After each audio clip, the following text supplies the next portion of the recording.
Okay, ji, now we have to solve an example of thermostresses in composite bar. इस example में वो कहता है composite bar is made up of connecting a steel member and a copper member rigidly fixed at their ends. कहते हैं ये steel member है और एक copper member है, ये ends पे क्या हो गया, rigidly fix हो गया है. The cross sectional area of steel member is a millimeter square. For the half of the length, ये हाफ लेंथ के लिए इसका एरिया कितना है जी, a millimetre square. And the other half of the length is 2a millimetre square. जो बाकी half है वो 2a मिलीमीटर स्क्वायर, यानी कॉपर का जो आज बाकी लेंथ का एरिया है वो 2a मिलीमीटर स्क्वायर है.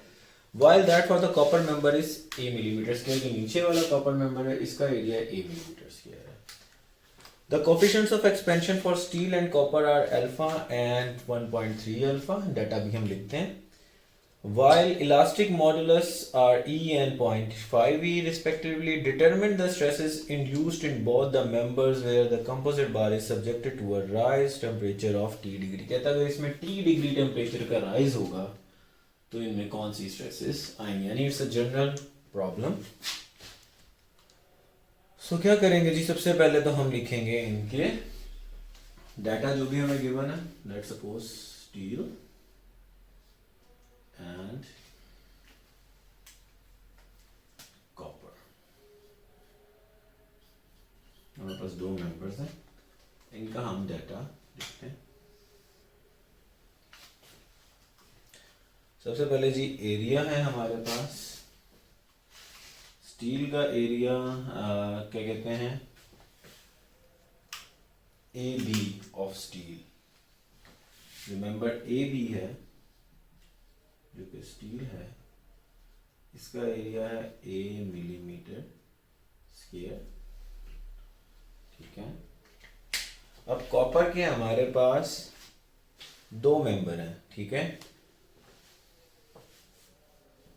पहला हमारे पास जो स्टील बार, इसे हम स्टील बार कहते हैं, इसे कॉपर बार कहते हैं. स्टील बार में जो कॉपर का पोर्शन है उसमें बी सी, जो कि हमारे पास कॉपर लिख लेते हैं, जैसे स्टील लिख लेते हैं B C of steel bar. B C है कॉपर का, लेकिन हम स्टील इसमें लिखेंगे स्टील बार के साथ है. इसका एरिया 2a मिलीमीटर स्क्वायर है. ठीक है. और कॉपर बार का जो एरिया है हमारे पास, क्योंकि ए बी है कॉपर, इसका एरिया हमारे पास a मिलीमीटर स्क्वायर है. क्लियर हो गया. तो एरियाज आ गया हमारे पास. कोफिशिएंट ऑफ एक्सपेंशन, ठीक है, स्टील का हमारे पास है, इसे हम लिखते हैं अल्फा एस, वो बराबर है अल्फा के. और कॉपर का हमारे पास हम अल्फा सी लिख लेते हैं, वो किसके बराबर है जी, इस coefficient of copper is 1.3 of steel. 1.3 alpha के बराबर हो गया. क्लियर है. उसके बाद यंग मॉडुलस जो स्टील का था वो ई था, ES टू E. और कॉपर का क्या है हमारे पास, दैट इज 0.5 E. और T इसके अंदर क्या हुआ है जी, टेम्परेचर राइज हुआ है. T क्या हुआ है, टेम्परेचर राइज. तो ये हमारे पास टोटल इसका डाटा है. अब हम क्या करेंगे, अब हम इसे करेंगे सॉल्व करने की ट्राई. अगर हम कहते हैं कि सिग्मा एस क्या चीज है, sigma S stress is steel bar portion of A B. कहता है अगर सिग्मा एस जो है वो steel bar A B portion की है, तो इस, ठीक है, ये आ गया हमारे पास. सॉरी, ये हमने इसकी डेफिनेशन की कि सिग्मा एस जो है वो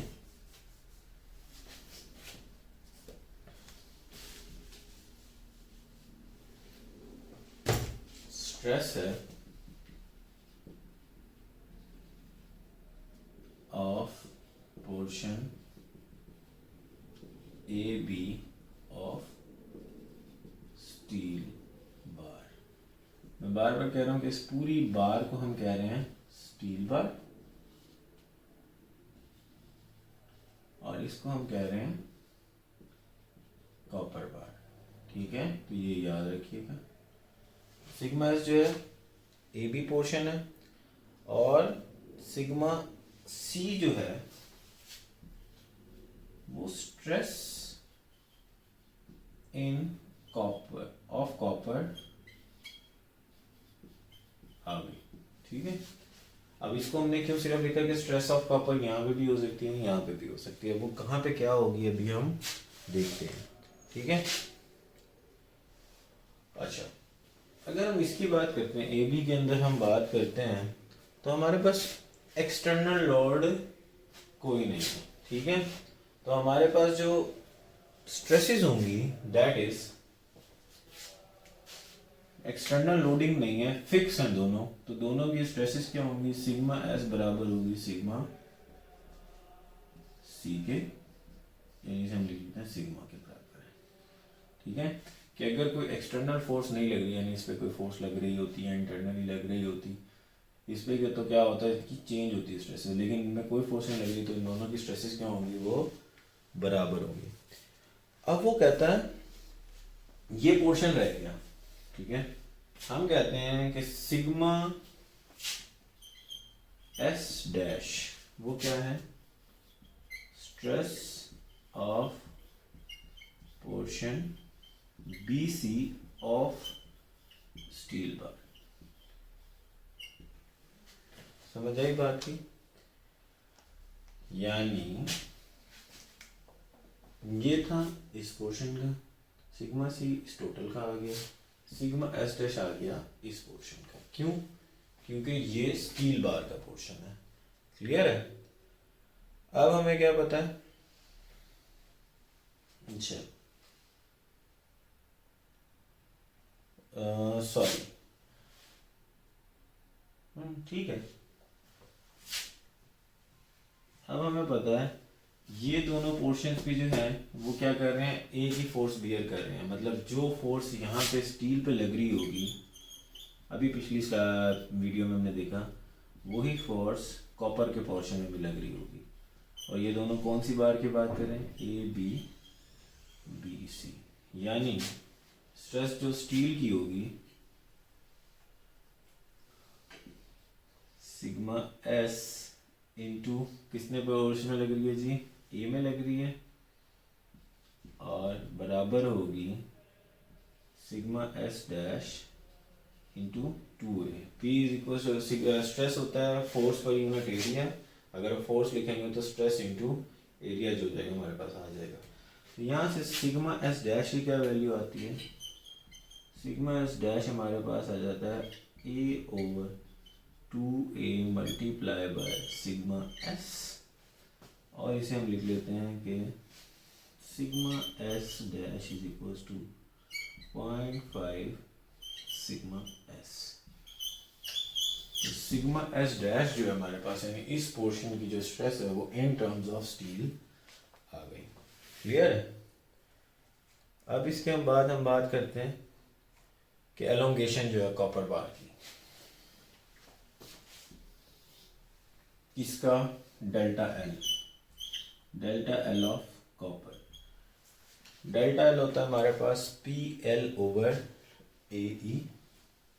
ठीक है, पुराना फार्मूला है पी एल सी ओवर ए ई। अब पी और ए हमें यहाँ पे हमें नहीं पता, पी और ए को हम स्ट्रेस लिख देते हैं, तो ये हमारे पास आ जाएगा sigma C L C over sigma C L C over E C. Sigma C जो है वो कॉपर की स्ट्रेस है, ई सी जो है वो कॉपर की यंग मॉडुलस है, एल सी जो है वो इस कॉपर बार की लेंथ है। क्लियर हो गई ये बात? अच्छा जी, सिग्मा डेल्टा एल सी बराबर हो जाएगा हमारे पास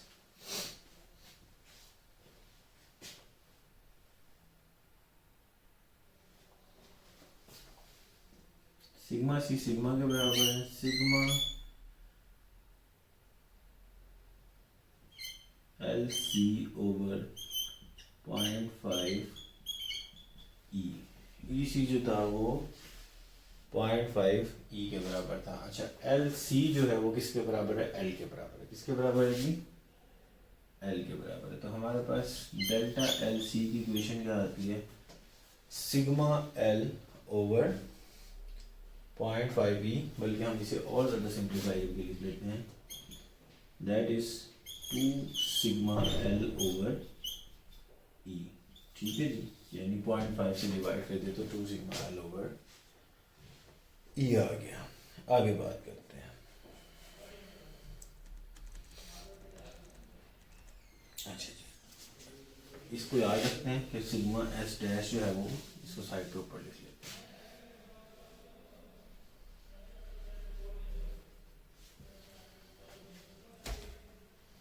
इसको भी यहाँ लिख लेते हैं जी, क्या निकलेगा, sigma S dash is equal to 0.5 sigma S, यही वैल्यू लिख लेते हैं। अच्छा,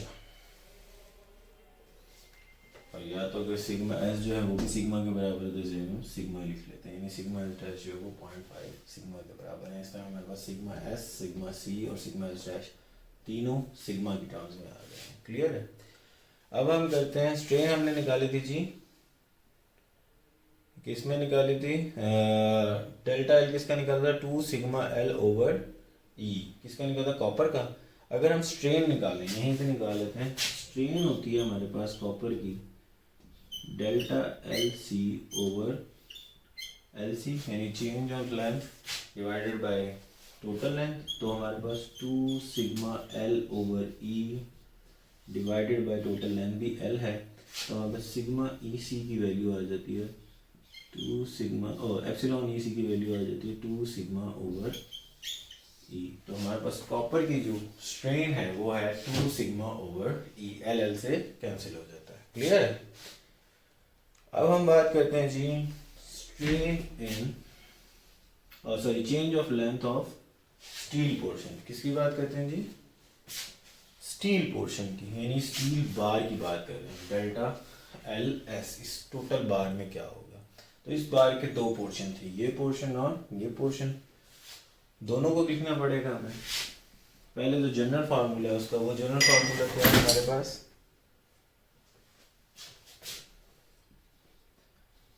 P L S over A S E S, इसे हम लिख सकते हैं sigma S L S over E S in terms of steel bar. ये हम स्टील बार की बात कर रहे हैं। डेल्टा एल एस क्या हो जाएगा, अब स्टील बार के अंदर हमारे पास दो पोर्शन है, पहला पोर्शन है स्टील का, तो उसकी क्या वैल्यू है जी, sigma L S, sigma S into L by 2 divided by E S, because ये stress multiply by the length, length कितनी थी L by 2 divided by distance. ठीक है, इस पोर्शन की स्ट्रेस क्या थी, सिग्मा एस डैश, तो इसे हम प्लस करेंगे, sigma S dash into L by 2 divided by E. तो हमारे पास ये कुछ लिखा हुआ आ जाता है। सिग्मा एस डैश की जगह इसकी वैल्यू पुट करेंगे,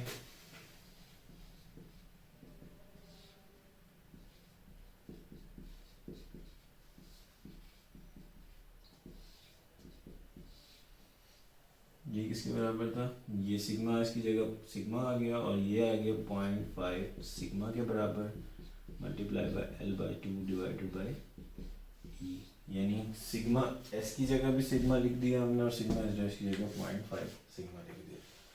नाउ इन दोनों को हम प्लस करते हैं तो हमारे पास क्या आ जाता है जी, क्या आएगा, 2 सिग्मा, लिख लेते हैं इसे ताकि आपको आसानी रहे,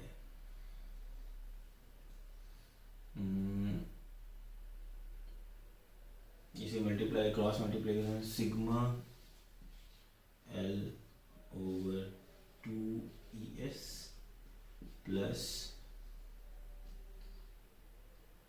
0.5 sigma L over 2 E S.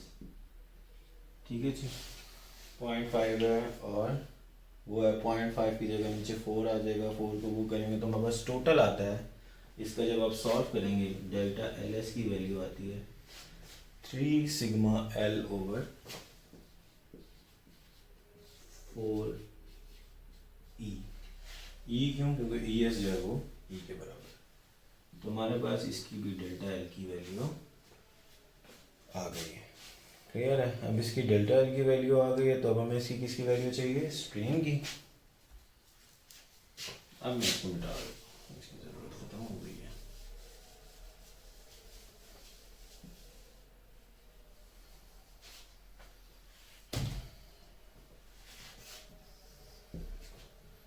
हमारे पास स्ट्रेन ऑफ स्टील क्या होगी जी, delta L S over L S. Delta L S की वैल्यू है 3 सिग्मा एल ओवर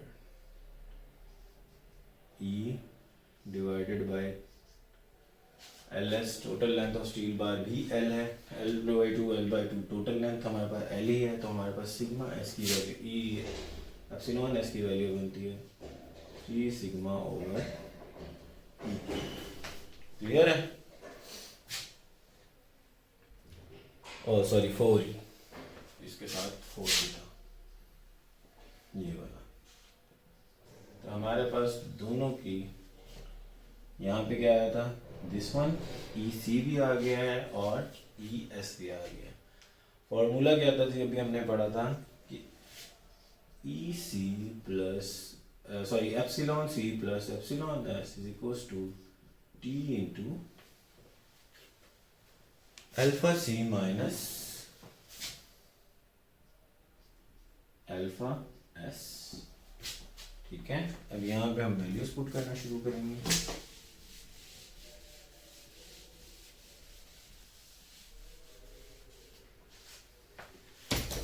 तो हमारे पास ई सी प्लस ई एस को लिखेंगे पहले। तो हम ई सी था हमारे पास 2 sigma over E plus E S हमारे पास था 3 सिग्मा ओवर 4 ई, टी टी रहेगा। अच्छा,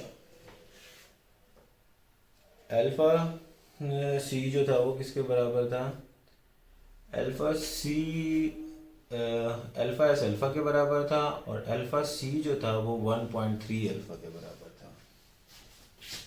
तो 1.3 अल्फा माइनस अल्फा। ठीक है जी। इसका एलसीएम लेते हैं तो हमारे पास जो आंसर आता है वो क्या आता है जी, 11 sigma over 4 E is equals to 0.3 alpha T. ये हमारे पास एक इक्वेशन आ गई है। ठीक है।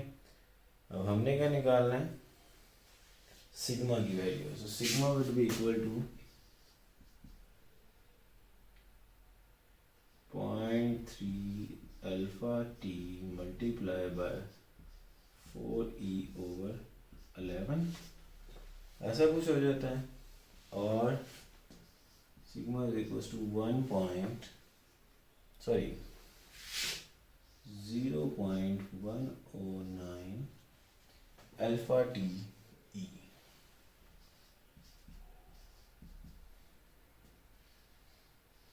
तो हमारे पास अगर स्ट्रेस की एक वैल्यू आ जाएगी तो स्ट्रेस स्टील और स्ट्रेस हो जो है हम फाइंड कर सकते हैं। क्लियर है। और इसी तरह अगर हम इसी वैल्यू को इसमें पुट करें तो स्ट्रेस स्टील कॉपर के पोर्शन की भी हम फाइंड आउट कर सकते हैं। तो this is over general answer. Okay.